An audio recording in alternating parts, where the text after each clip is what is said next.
Yes, sir. All right, good evening, everyone. We want to welcome everybody to our regular scheduled January Clay County Board of Education board meeting. Members of the board, you have been emailed an agenda for tonight's meeting, so I'll entertain a motion that we approve that agenda. Mr. Barrett, second. Mr. Caldwell, all in favor? Aye. And then, Ms. Owens, any public comment? Was anybody, I didn't notice anybody, but no public comment. So the next item on the agenda is the Region A Partnership for Children, recognition of the new board member.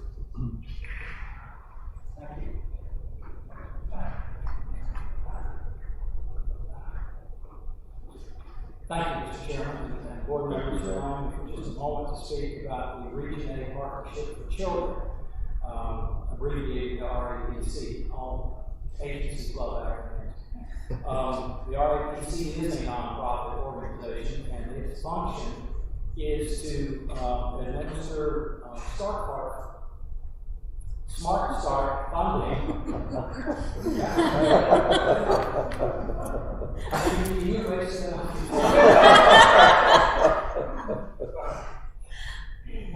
Smart Start funding to the schools in the 7 western counties of North Carolina.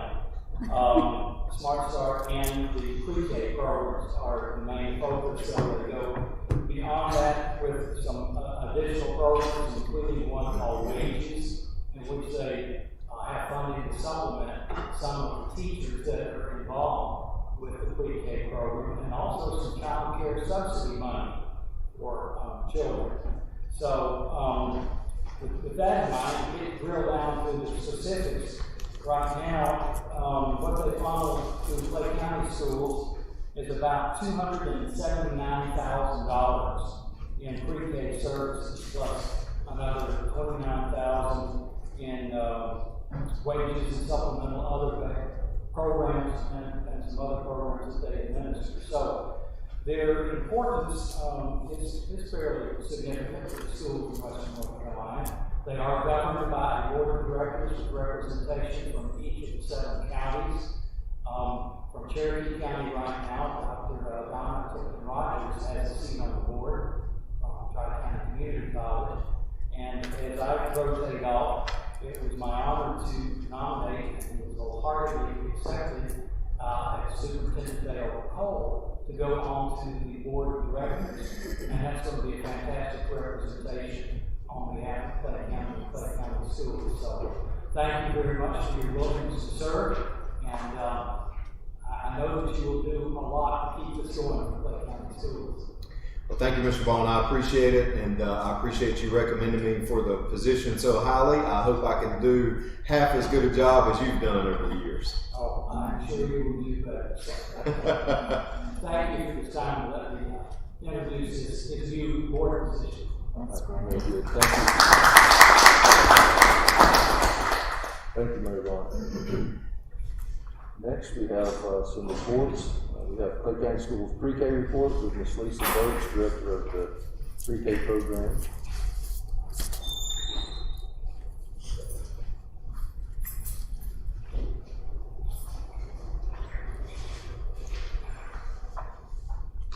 Hello. Ms. Lisa, thank you. Thank y'all for having me out tonight. I want to thank Mr. Cole for inviting me to the board to be here to listen. Just want to tell you a little bit about our preschool program. Of course, we're Clay County University Preschool.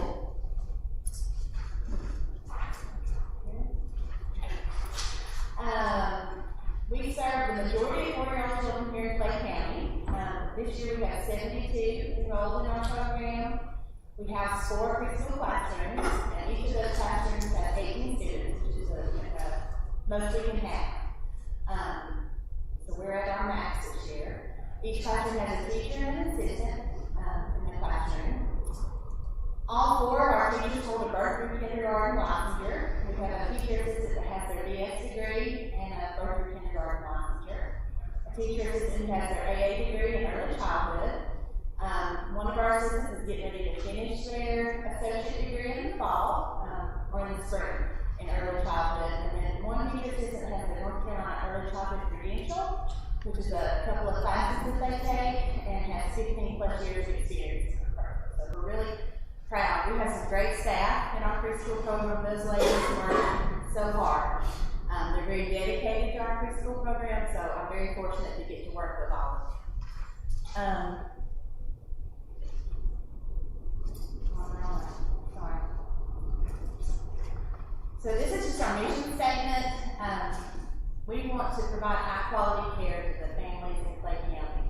Program where we work on the whole child in our preschool program. We look at all those areas of development, not just academics, but we're looking at the social, emotional, we're looking at their physical development, we're working with them on all those things. And our main goal is just to set that firm foundation for them, a solid foundation for when they enter into school, from kindergarten all the way out to the 12th grade. We want to get them ready to be successful and enjoy school. So we hope that we do that. We work really hard in promoting that. We're licensed by the Division of Child Development and Early Education. Right now we're on a temporary license. When we had to move from the old building into the new building, that put us on a temporary permit, but we're working on getting that star license back. In the past, we've always been a 5-star license center, which we're really proud of. It takes a lot of work to maintain that 5-star license. It's kind of like a restaurant or a hotel. It's 1 to 5 stars. So our program has always been a 5-star license, and it takes a lot of work to do that. And these ladies work really hard to maintain that. The things they look at in that star license is education standards for staff, and as we talked about a few minutes ago, we have a lot of education, a lot of experience in our program. The program standards, so it's looking, we have lower child staff ratios.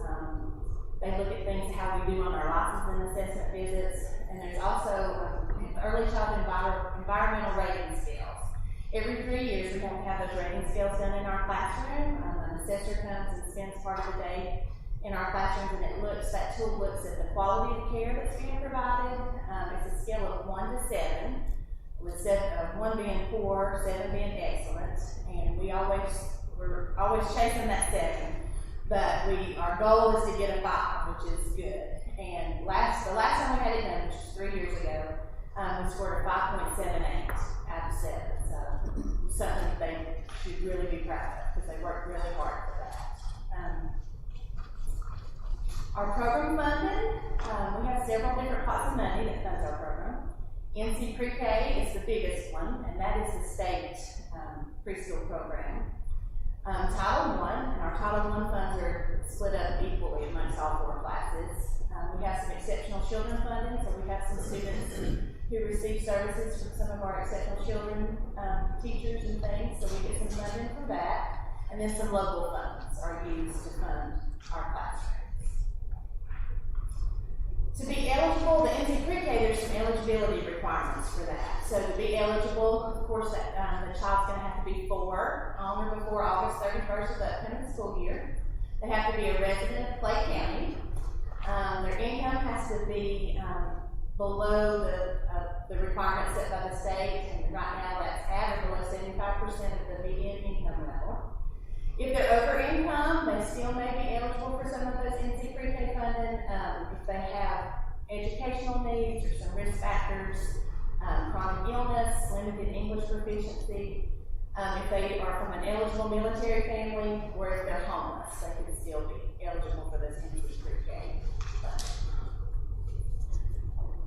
There's an application process and a selection process to get into our program. We usually pass out applications in March. We have to wait on the state to send us our NC Pre-K application. But once they get it to us, we get packets together. Families have to provide us with income verification. They have to provide us with proof of residency, their child's birth certificate, just so we can make sure that their birthday falls into where we need it to be. We also put in an ages and stages developmental profile. That's just parents kind of check off where their child falls in their development stages. Once we get those application packets back, we send that information into our NC Pre-K office, which is the Zillow Regional Partnership for Children, who does our NC Pre-K program, and they determine the child's eligibility for NC Pre-K funding. And then once we get that information, we start our selection process. We usually take applications through May, so a couple of months, from March to May. We use a multi-criteria selection process with our applications. This also helps us with Title I. It's a requirement for our Title I funding. So some of the things that we look at is whether or not a child has previously been enrolled in a child care program, if they're eligible for that NC pre-K funding, the scores on their ages and stages profile, and then if that parent has any concerns. Each one of those has a different score that goes along with it, and we take the 72 students who have the greatest needs. So usually it's the 72 who have the lowest score, are the 72 students that we accept into our program. The different curriculums that we use, the creative curriculum is the main curriculum that we use. NC Pre-K, I think there's 5 that we can choose from, and the creative curriculum is the one that I've been around 15 years, the one we've used for a long time, as long as I've been here. It's more play-based, so teachers facilitate the play and kind of use learning centers to kind of different activities going on. So we really enjoy the creative curriculum. It kind of goes along with our mission statement, working on that whole child. We also are using the second step curriculum. This is new. Last spring, right before we all left in March, NC Pre-K gave each teacher a second step curriculum. So we've started to implement that in our classes. And that is working on social and emotional development. There's different lessons that teachers are teaching. At the end of the curriculum, there's a couple of weeks of kindergarten readiness lessons that we work on. So that's going to be a big part of our program in the future. And then Foundations, which is our literacy program. And we're excited about that because we're now using Foundations just like K through 2 is. So we have that, they transitioned to kindergarten and they're already familiar with those Foundations things. So that's the literacy program. And then we also, all our lesson plans in our program follows the North Carolina Foundations for Early Learning, which aligns with the North Carolina Standard Courses Study. The daily schedule in pre-K, everybody gets to eat breakfast. We start out our morning in the cafeteria, so all our students can eat the free breakfast. As they leave the cafeteria, they transition into their classrooms, and usually they start out the day with circle time, which is planned large group activities. They're listening to the morning report, they're doing the pledge. That's also where teachers plan large group kind of things. They go over foundation cards, things like that. Then they transition into center play and the teacher-directed small group activities. So that's where they get to play in all the different centers. Teachers have set up activities during that time. But this is also when teachers get more individualized lessons for children and looking at, what they need to work on, and they're able to work individually or in small groups during this time. And this is the chunk of our day. We spend about a third of our day in center play, the teacher-directed small group stuff. We have outside play every day. We break it up usually 30 minutes in the morning, 30 minutes in the afternoon. So kids are getting outside and getting fresh air and getting to run. Some music and movement throughout the day, working on that left brain and right brain, different activities that teachers do. Usually during transition times as we're moving from one thing to the next. Of course, everybody is going to the lunchroom, and they can eat school lunch or they can bring their lunch. And we're fortunate enough to get to still eat in the cafeteria, so that has been helpful to transition into kindergarten and get used to the cafeteria and all those routines. There's a story time every day where teachers embed some literacy activities into that story time. A nap time, and nap time is the only time our teachers get for planning or for a break, so teachers enjoy that. It's usually about an hour and a half that the kids are taking a nap, so teachers put a lot of stuff into that time. Then they have a snack, and then a little more, usually we have a little circle time and some center time after that snack, and then we head home. So they have a busy day from the time they get there to the time they go home. We have a couple of assessments that we use. Our formative assessment is the TS Gold system, and this is new to us this year, so we're still learning as we're going with this. We're doing some trainings, but we're trying to implement it. We just finished up our fall checkpoint, so it aligns with our creative curriculum and our North Carolina Foundations for Early Learning. It's based on those developmentally appropriate milestones, so it looks at the whole child and all the different areas of development. We're also excited about this because it also is the same, it's called the Early Learning Inventory in kindergarten, but it took the place of the KEA, so it's going to align up with that KEA as our students leave preschool and enter into kindergarten. So we're going to have some good data there to kind of look at. It's ongoing, so our teachers are always doing observations, putting them into this system. The portfolio's online, so they've got pictures and different things that they can share with parents or with other teachers. Just lots of information they can share. So, and those online portfolios we can share with families and with kindergarten teachers as they do from our programs. Ms. Burks, real quick too, I just wanted the board to understand as well that by using the early learning inventory in pre-K as well as kindergarten, the same assessment, that will allow us as well, when students come back to us in kindergarten and take that assessment at the beginning, we'll be able to kind of see how much summer slide that they've had between the end of pre-K and the start of kindergarten, and direct our teachers. And it might be some information we can share with our parents as well, so that they can better help their children at home during the summer and at night when school starts back. So having a common assessment really helps a lot. Yeah, we're really excited about it. This will be the first time that we've had a common assessment, so there's lots of things that we'll be able to share with that. We also use the Brilliance 3 developmental screen, and it looks at the academic, cognitive development, language development, and physical development.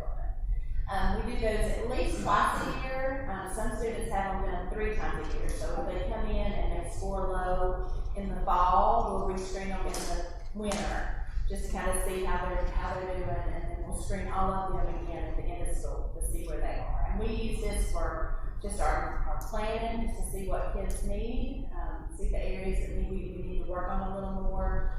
We have parent conferences in the fall and at the end of school with our parents to share this information, kind of where they are. And as we were looking at data, we didn't have any data from last year because we left in March, so we weren't able to do the end of school assessment. So we went back to the previous year. And those average scores was, when they enter, was 79 on those, when you looked at all the scores. And then at the end of school, they increased to a 96. So it kind of shows the growth that the majority of these kids are having from our preschool program. I'm really proud of that. We've got kids that come from all walks of life, so it's nice to see that they have quite a bit of growth from the time they start to the end. We have a little bit of data from our already from this year. So this is from the reading assessment. We broke it down into the kindergarten students who attended pre-K, and 52 of our 82 pre-K or kindergarten students were pre-K students last year.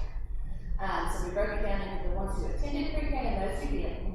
And we found that our kids that went to pre-K scored 11% higher on the beginning of the year already assessment than the students who didn't.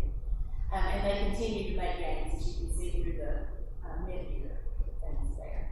But also, like Mr. Cole said, that KEA, the TS scope is going to help us with that summer slide, because, this is data from, we left in March, so it just shows our kids are performing a little better still, even with those months that we were out.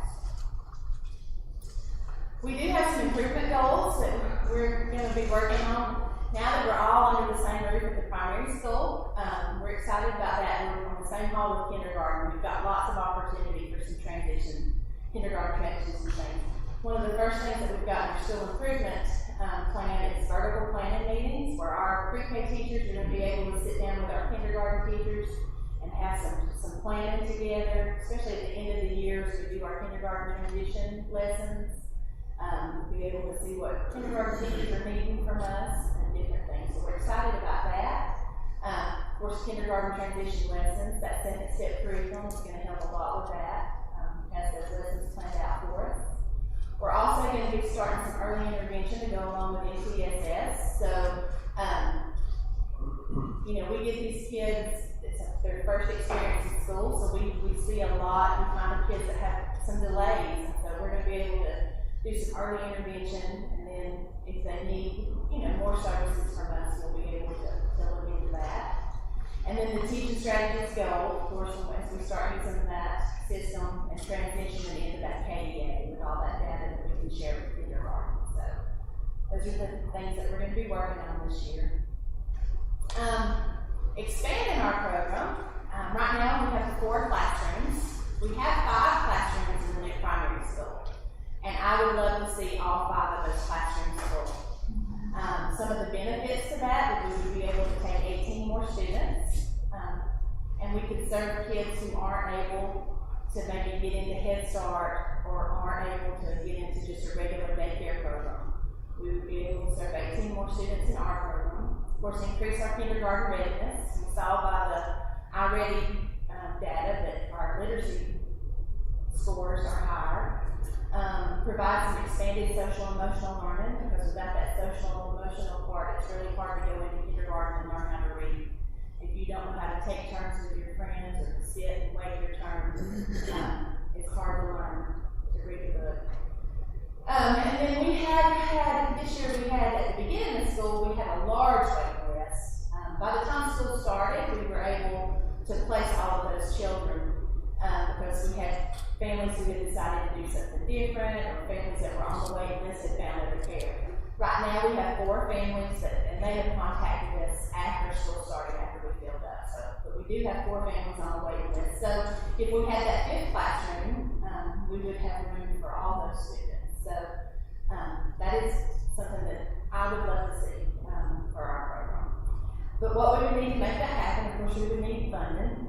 So the cost for 1 additional teacher and 1 additional assistant, based on their experience, would be around $95,000 to $105,000. So just depending on their experience, and that's just in salary and benefits. We would also have to equip the room and buy materials and things like that. And so I guess to do that, we would need support from our Board of Education, of course, from our county commissioners to increase our funding to our program. But that is something we would love to see in the future, especially since we have the room for it. Anybody have any questions? Just real quick, members of the board, I wanted to thank Ms. Birch for doing this presentation. We've got a fantastic pre-K program that gets great results. The only problem with our pre-K program is it isn't big enough. And every bit of research in the world says that the best investment a country can make is in early childhood learning. The earlier you can start, the better outcomes you're going to have all the way through college. This relates to a more recent program that North Carolina has taken up called My Future North Carolina. They're trying to increase the number of job-ready adults in North Carolina by 2 million by 2030. They break up several areas of suggested improvement for every county in our state, and they do a report. And I'm looking at the report right here, and you can find this under My Future North Carolina, myfuturenc.com. But building the foundation pre-K to 8, the very first state goal that Clay County needs to meet in building a better foundation pre-K to 8 is to add 14 more eligible 4-year-olds to their enrollment in the pre-K program. Right now, we are able to enroll 52% of the eligible 4-year-olds in Clay County. If we could add 14 more, that would put us at 75%, which is the state goal. We've maxed out the number of 4-year-olds that we can take with the funding that we have. Sadly, the state does not fully fund NC Pre-K so that you can provide NC Pre-K for every eligible 4-year-old. I think that should be the goal. But I do think that this is one of those things that the pandemic has illuminated for all of us, which is the importance of schools and how we do provide child care of a high quality. And I'm hopeful that we may see more federal dollars contributed to early childhood learning, possibly more state dollars, and hopefully some additional local dollars, because it would be my dream that every eligible 4-year-old in Clay County could get into our pre-K program and be served at Hazel Primary School. So, thank you, Ms. Burke. Thank you, Ms. Burke. Thank you. Good job.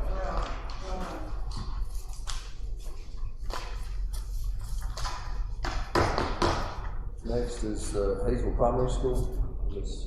Lindsay Hodgman.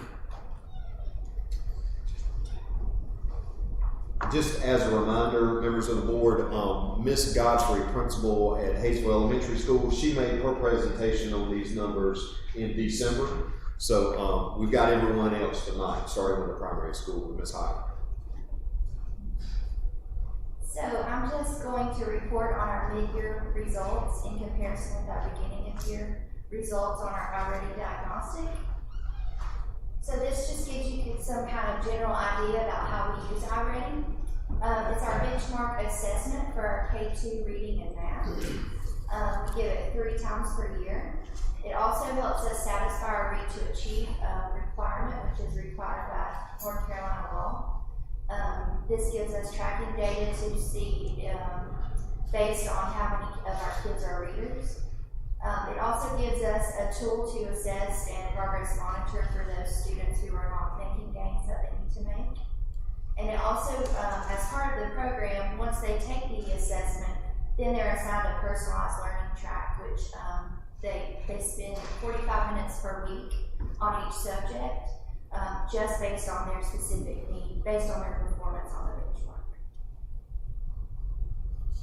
So first, we just have an overall synopsis of our reading data. So this is for all of kindergarten through 2nd grade for reading. You'll see on the right triangle is our beginning of year results, and then in the left triangle is our mid-year results. You'll see that we decreased our students in red. Those are the ones who need the most intervention. We decreased those about 3% from the beginning of the year. You'll also see that Tier 2 went down as well. And then of course Tier 1, which we want the most of our students in, which is green, which is at or above grade level, was also increased. Just members of the board too, students in Tier 3, which is the red color, those are students that the iReady diagnostic shows that they are 2 grade levels or more behind. The yellow is 1 grade level behind, and green is on grade level. So in this graphic, you'll see a little bit more detail about how many students are in each tier, and then specifically how many were decreased from the beginning of your results. You'll notice that our green increased, and also that our red students went down. That kind of gives you an idea of how many students are in each tier. So this is specific to kindergarten. This is our kindergarten reading data. You'll see that Tier 1 increased from beginning of year to mid-year. We have no students in Tier 3 because this is kindergarten and can't really be 2 years behind yet.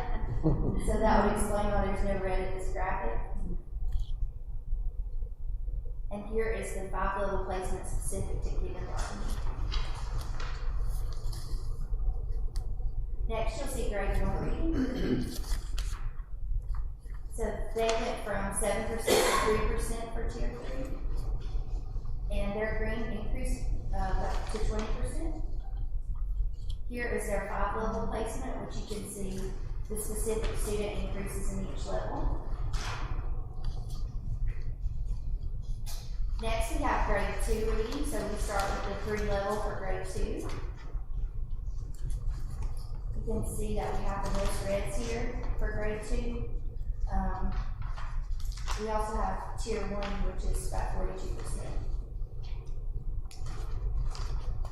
And then our specific is the 5-level placement for reading. So overall for reading, we reduced our Tier 3 students by 3% and our Tier 2 students by 6%. Our Tier 1 has increased by 10%. First grade had the most increase in their Tier 1 by 11%. And our median progress towards our annual growth is at 38%. We'd like it to be at 50% at this point to meet typical growth. So we're a little bit behind on that mark. So that's why we're targeting those students who are not on track to meet growth. We plan to offer after-school tutoring. We're using At the primary level, we're using Ready Math and Ready Reading for our curriculum, which aligns to the iReady. We're the only school starting that this year. And there's some really good intervention materials that we're using with those programs with our small groups of students to target those specific needs.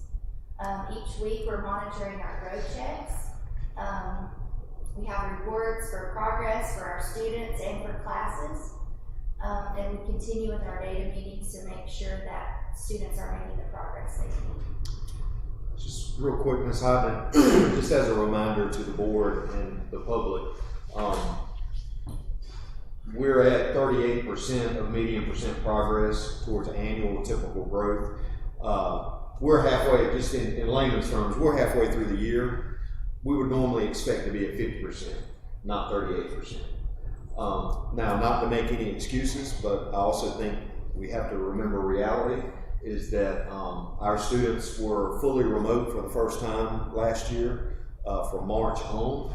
Certainly there would have been some learning loss there, even though we were doing the best that we could.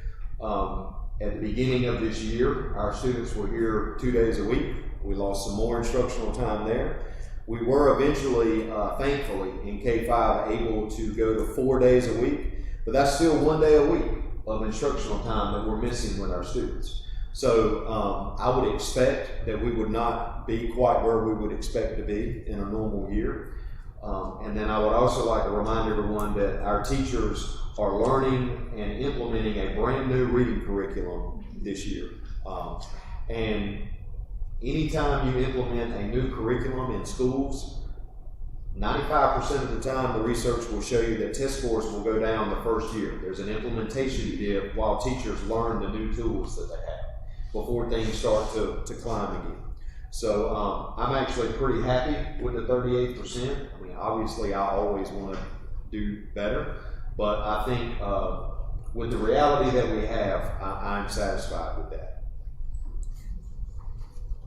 I also really like the data meetings that our teachers are starting to have where they sit down and their student knows what iReady is and sits down and explains their own learning and their own data to their parent with the teacher there to facilitate it as needed. I think the more we do that, our students at an early age learn to own their own learning and be able to measure it and explain it themselves.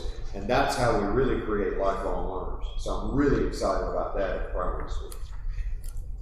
We actually are piloting a few of those student-led conferences this Wednesday. So moving into math, this is actually our first time we've had a formal benchmark for math. So that's really exciting for our teachers to have that data to use for math. You can see we also have the BOI and the MOI comparison. This is for the whole K2 grade span. So you'll see we're at 20% in Tier 1, 74% in Tier 2, and then 6% in Tier 3. Then this is also the 5-level placement overall for math. You can see that we have 9% are actually above grade level, 11% on grade level, and then you can see that we have our biggest decrease in red is with the math overall, down to 6%. Here's our data specific to kindergarten math for the 3 levels. We have 25% proficient in Tier 1 and 75% in Tier 2. And then the 5-level placement specific to kindergarten math. Next we have grade 1. You'll see that our Tier 1 is 15%, Tier 2 is 80%, and then we have 5% at Tier 3 for grade 1. Here's our 5-level placement for grade 1 math.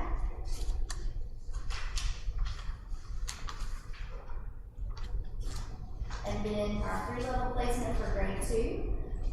We have 21% in Tier 1, 68% in Tier 2, and then 11% at risk in grade 2 math. And then we have our specifics of the 5-level placement for grade 2 math. You can see the student decreases in each level.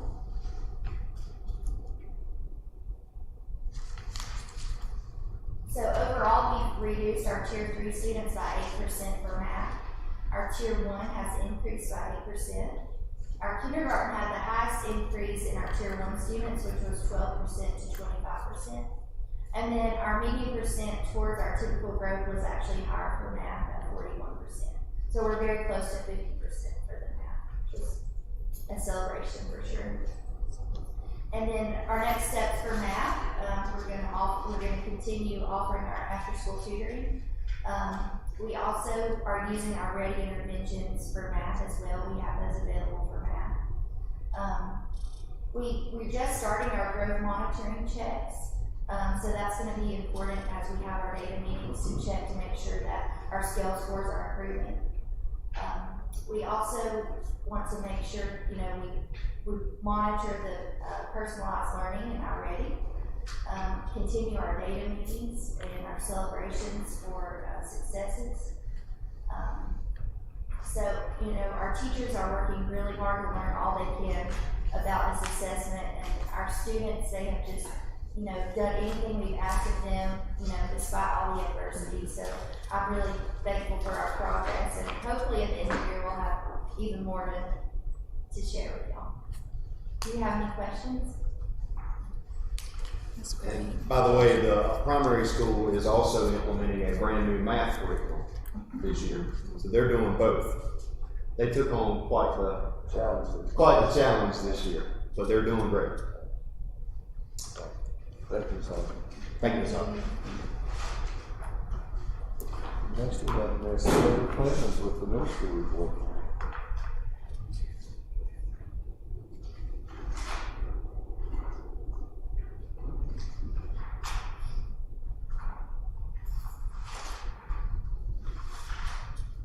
Well, thanks for having me back to look at where we are with our middle of the year data for IRA.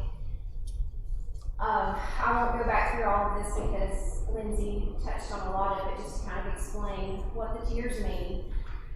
IRA presents data, or it presents it in a lot of different ways, but kind of overall, it gives us a pyramid that gives you on grade level, 1 grade level below, and 2 or more grade levels below.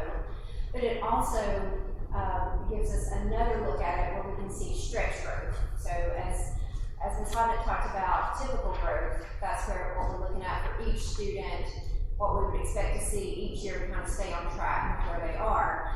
Stretch growth looks more at what does it take to get those students who maybe are in the yellows or the reds and move them into places where they need to be to get them on grade level.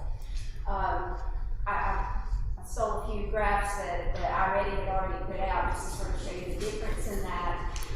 So if you look towards the right, it shows you, a student that might be in the red. It's going to take a little bit more growth out of them through the year to get them up to the place they need to be to hit that grade level mark. Whereas the kids who are already, at the green, they are more of an average range of growth to keep growing and meeting the mark year after year. So that's the difference. So when you're talking about typical growth versus stretch growth, that's what we're talking about. And this is just a good example that I thought they gave to show you, 2 students, same class, typical growth for one might be 25 points, but for the other, it might be more in the 40s range to get them on grade level from beginning of the year to the end of the year. So that's, in looking at the 2 different kinds of graphs, that's what we're talking about. So we're going to take a look at reading first. And we do use the Ready Reading program. It's a new program for our teachers. We've had our Ready for a few years as far as the benchmark assessments, but we haven't had the curriculum to go with it. So I think I'm pleased, and I would like to preface this all the same. We're doing this with students in front of us 2 days a week. So 60% less time in front of us than we had before. And that other percentage of the time, we're reliant on the student, parents, whoever their caregivers are, to help them access that information. And I think back to when being a college student, when I had to do online classes, it was up to me to go get the data, go get the information. So if this pandemic has shown us anything, it is the value of a teacher. in-person, real-life teacher, and I don't want us to take that for granted or take that lightly. So, I just say these things in light of any of our data. I want us to remember that that's what our teachers are still doing every day, every week. So this is the triangle data from beginning of the year to middle of the year. And you can see we are moving it more towards the green and less the red. Not significantly, but we are making some moves there. I'm going to break this down into each grade level as well and also show you the stretch growth. I just took the triangles and flip them up into columns. It helps me see it a little bit easier that way. What we have seen is a 7% increase in Tier 1. This is overall for Hastings Middle School, and a 5% decrease in Tier 3. So that's good. We're seeing a growth in the green and a drop in the red. So those are all good things. This is the 5-level placement. So this shows not just at or above grade level, it shows you above grade level, on grade level, and then on the other end of that, below grade level and more than one grade level below. So you can see the one that's on top is middle of the year, so that's December versus August. And we are pushing that green up, and that's what we want to see. This breaks down each individual grade level. So in 6th grade, you can see we're still continuing to push that green up and pushing the red down.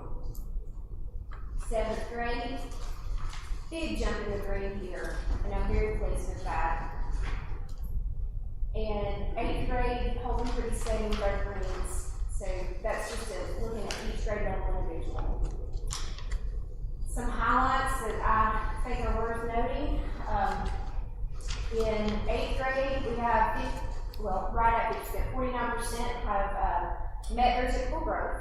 And in 7th grade, our Tier 1 made a 12% jump. So I think those are things that we need to celebrate with our teachers. And overall, we've had increases in all grade levels and in overall. So that just kind of gives you the highlight reel there of some of our good things. Does anybody have any questions about reading?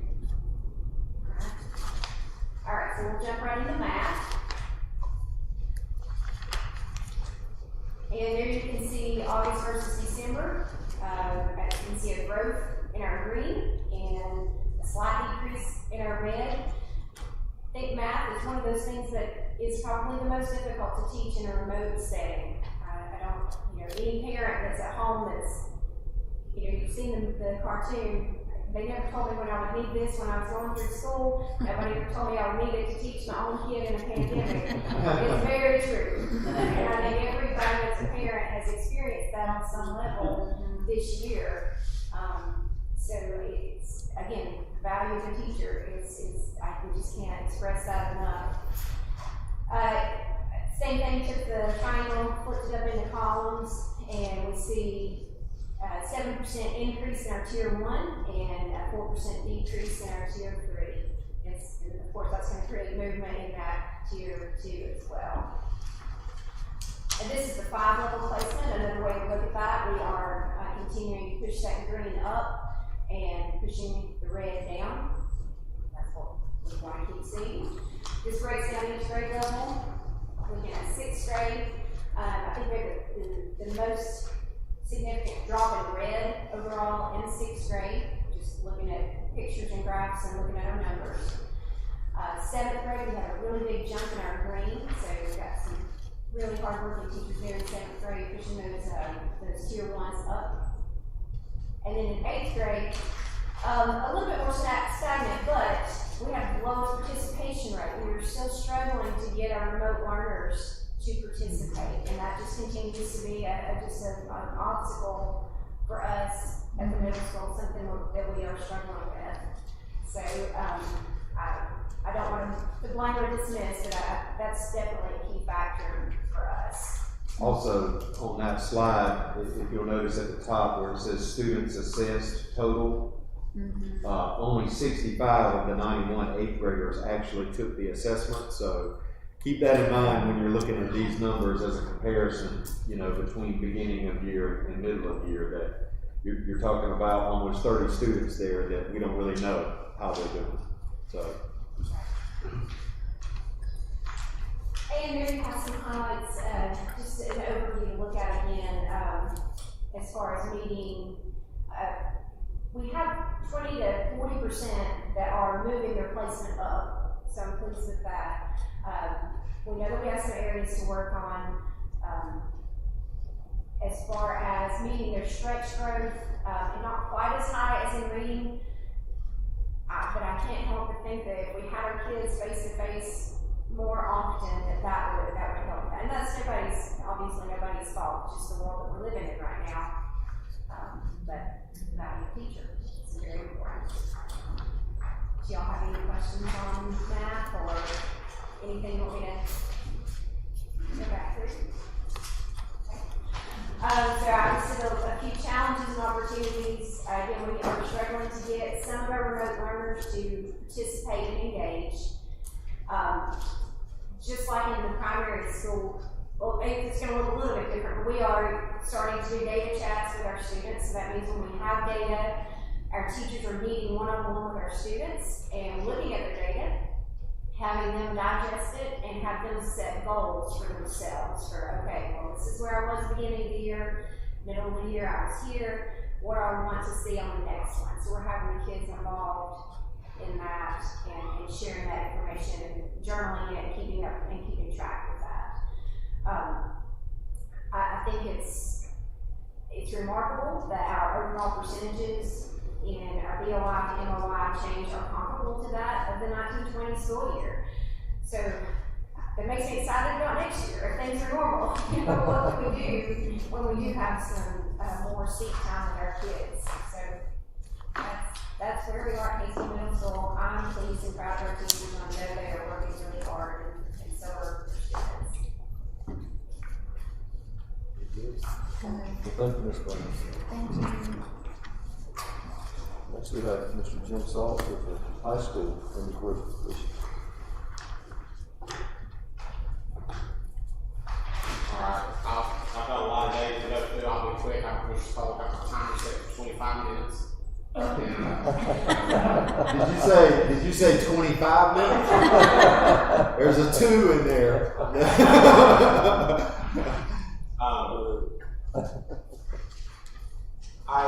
We're going to start with our EOC Proficiency Fall 2020. These are actual in-course tests. These are the state tests.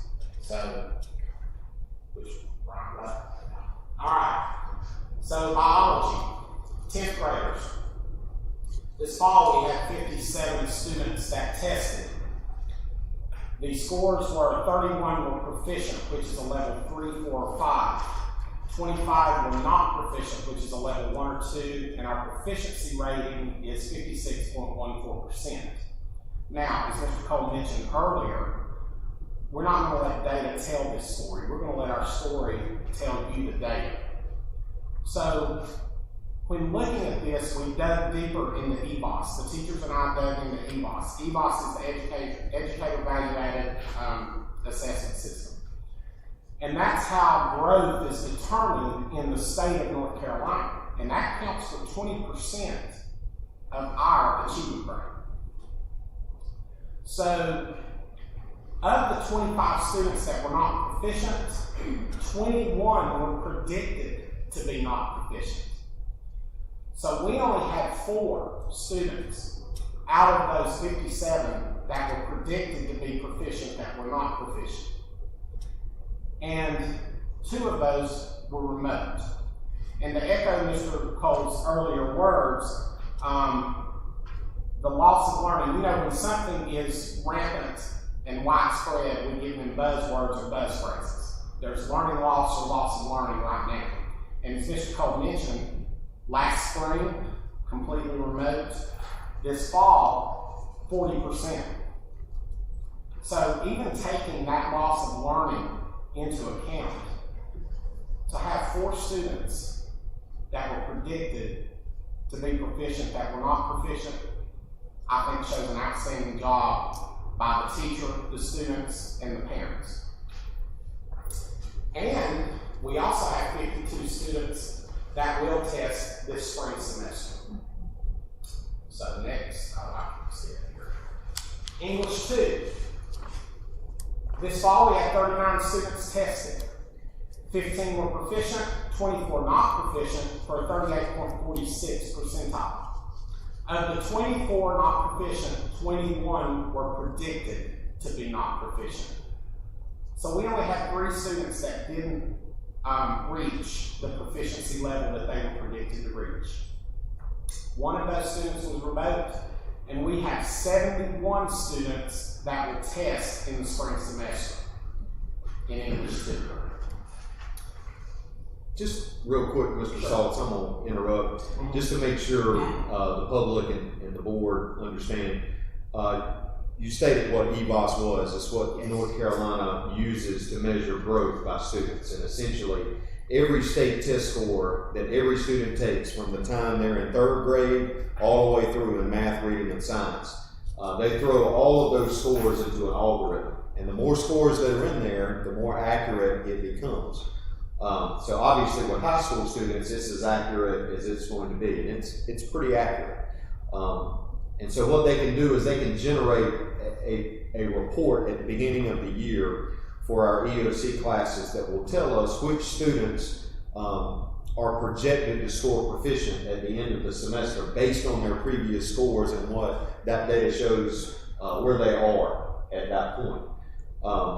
So understand that when you say of the 24 not proficient, 21 were predicted to be not proficient. In a normal year, we would know who those students were, who were predicted to be not proficient at the very beginning. And we could go ahead and start directing interventions. We could try to get them to come into tutoring after school, because those kids are going to need more instruction than the kids that are predicted to be proficient. That's just a fact. They're going to need more and better instruction if they are going to close that gap in a semester. The problem is, in a pandemic, we have them 2 days a week. If we had them at all. A lot of them actually chose to be fully remote. And I'm assuming that the families have good reasons for that. I don't question that at all. But that has an impact. We are not able to provide those targeted interventions for those students quite as easily. And so we have less impact. So I think what Mr. Saltz is saying here is very true. The fact that it was going to be very difficult for us to close gaps for students that were predicted not to be proficient this year. We're trying to not have the ones that were predicted to be proficient to fall behind. If we can do that, we have really done something this year. So I'm excited to see this. I just wanted to make sure everyone kind of understood what he was saying. Okay. Thank you for providing clarity with that. Appreciate that. All right. We had 14 Math 1 students tested in the fall. 6 were proficient, 8 were not. Proficiency was 42.86. Of the 8 not proficient, 5 were predicted to be not proficient. And of those 3, 2 were remote. We will have 79 students who will be testing in the spring. Okay? Math 3, we had 55 students tested. We had 43 proficient, 10 not proficient. The proficiency of 81.82%. Of the 10 not proficient, 8 were predicted to be not proficient. So of the 3 predicted to be proficient, that should be a 2. Of the 2 that were predicted to be proficient that did not meet proficiency, they were remote. 55 more students will test again this spring. We had a lot of 10th graders taking that Math 3 exam as well. The ACT work piece proficiency, which is part of our performance indicator in the school achievement grade. We have a total of 81 students who took the ACT and or the work piece test.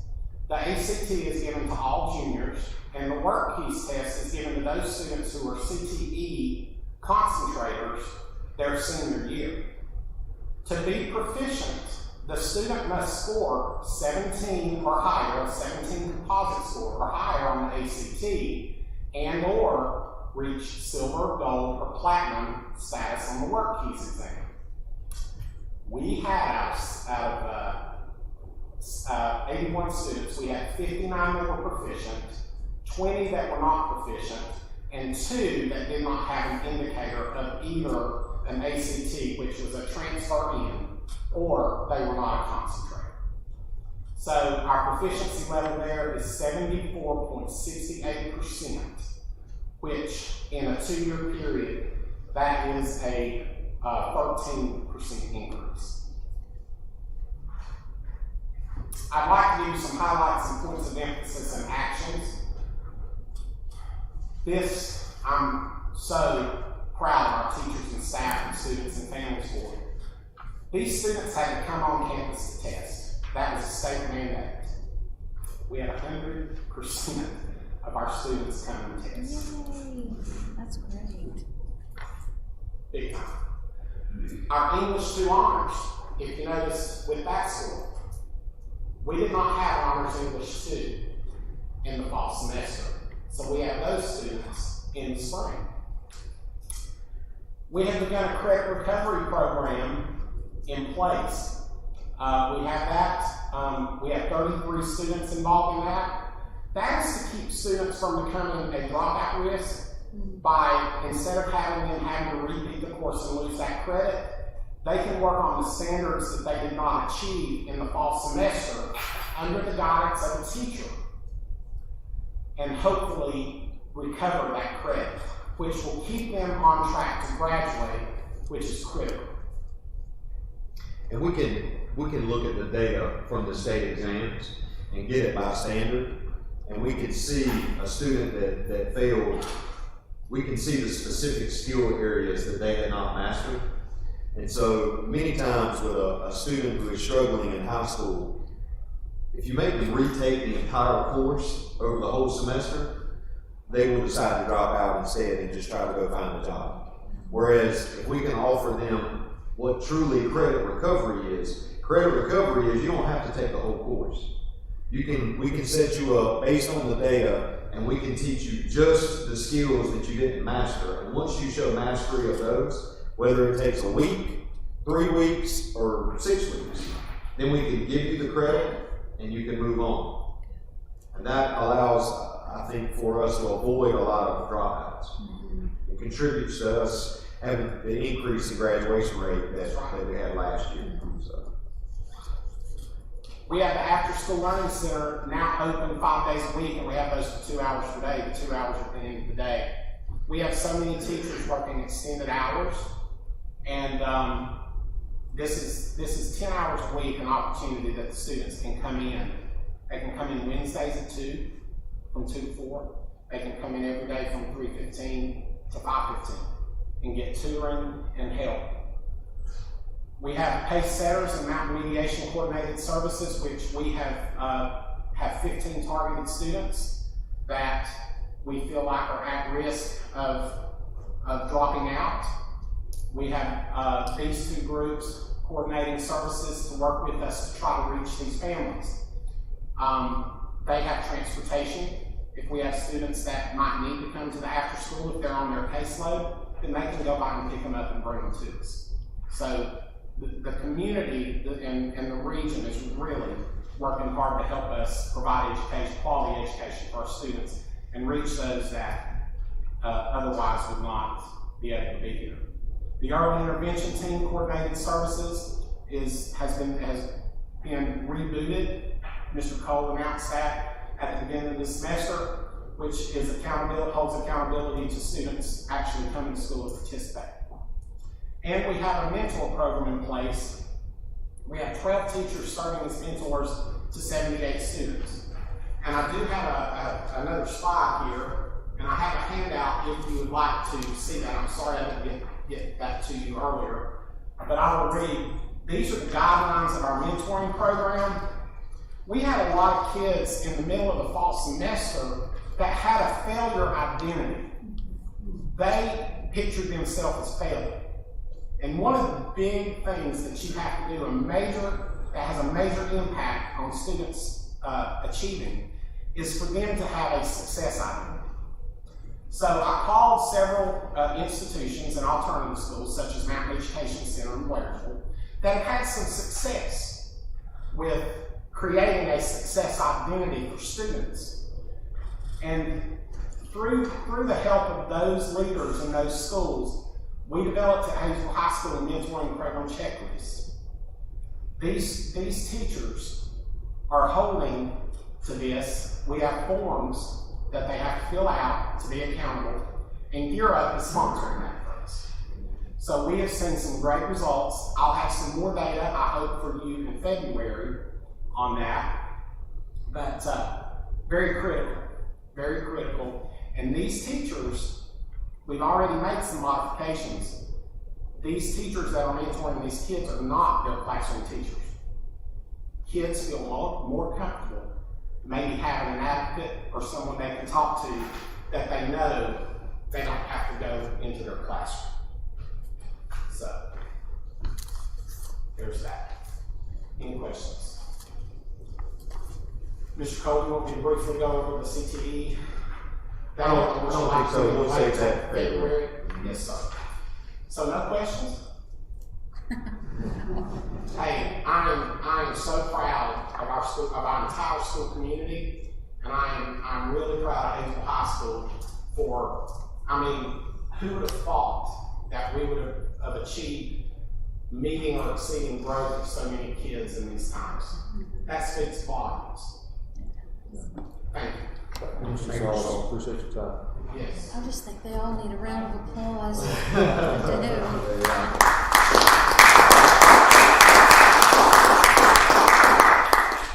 That's amazing.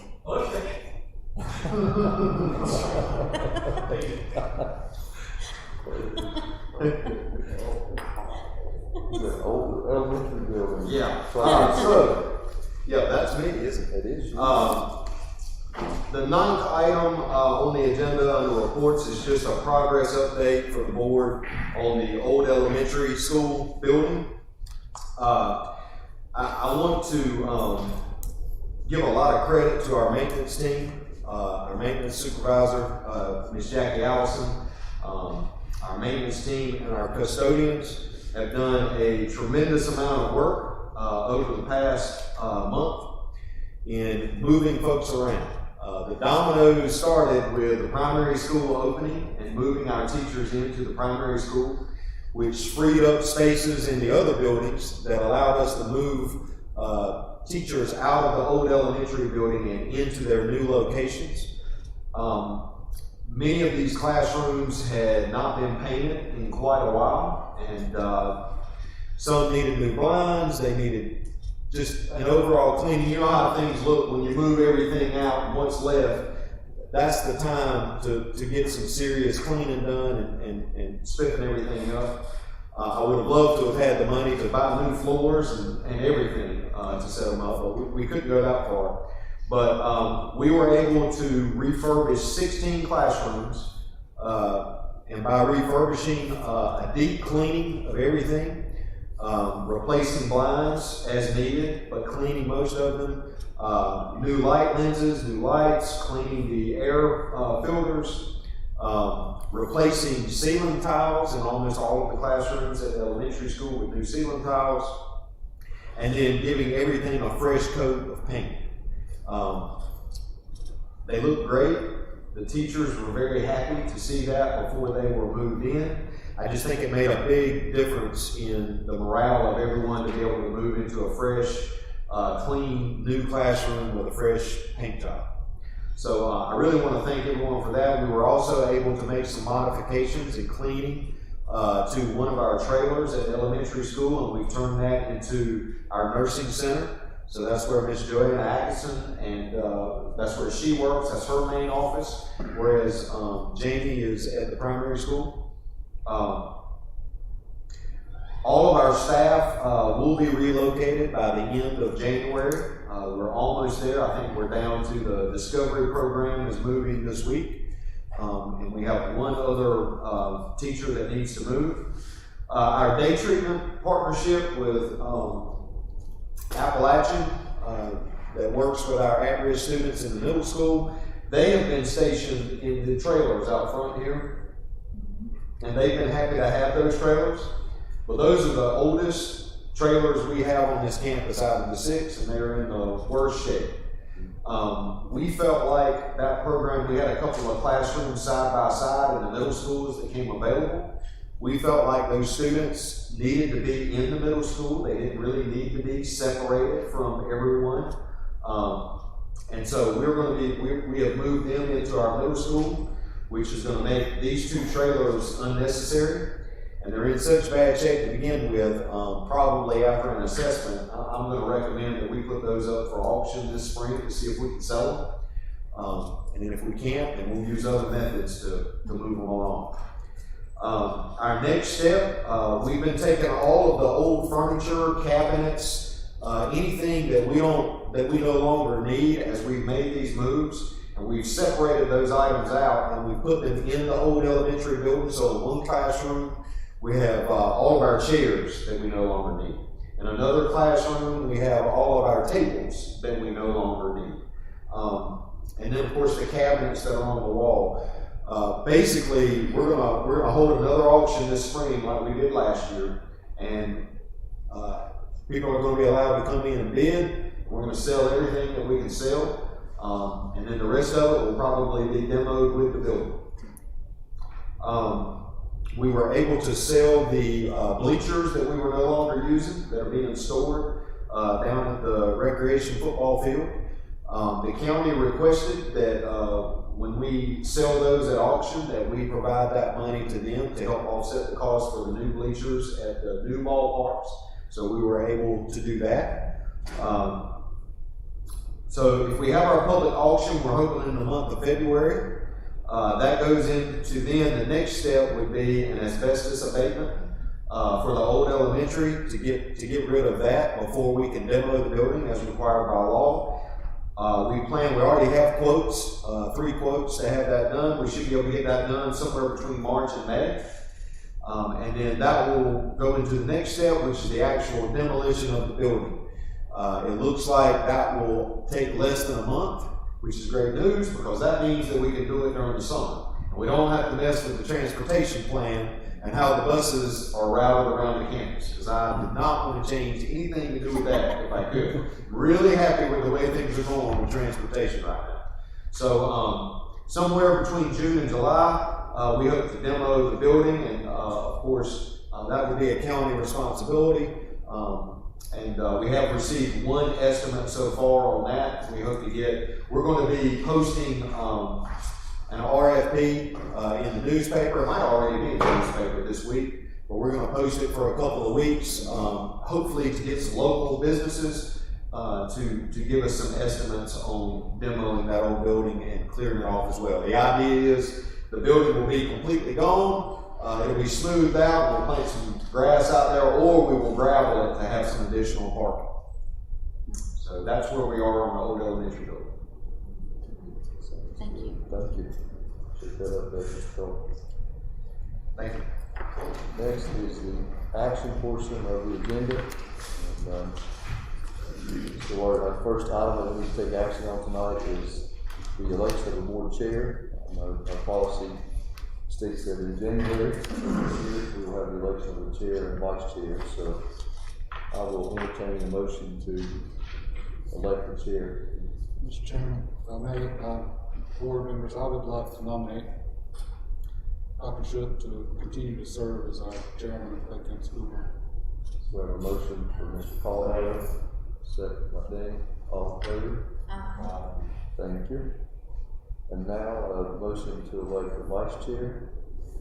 Mr. Chairman, I'd like to nominate Robert Caldwell for vice chair. Okay, so we have a motion to elect Mr. Caldwell as the vice chair. I'll second the motion. Mr. Beck seconds that. All in favor? Thank y'all. Easy enough. So next we have the direct deposit pay policy. That was the first reading at last month's meeting, if I remember correctly. So Also a copy in everyone's folder of that policy. any further discussion, comments? If there's no further discussion, then I'll entertain a motion that we approve the Clay County Schools direct deposit pay policy. I'll make a motion to approve it. Beth, all in favor? Thank you.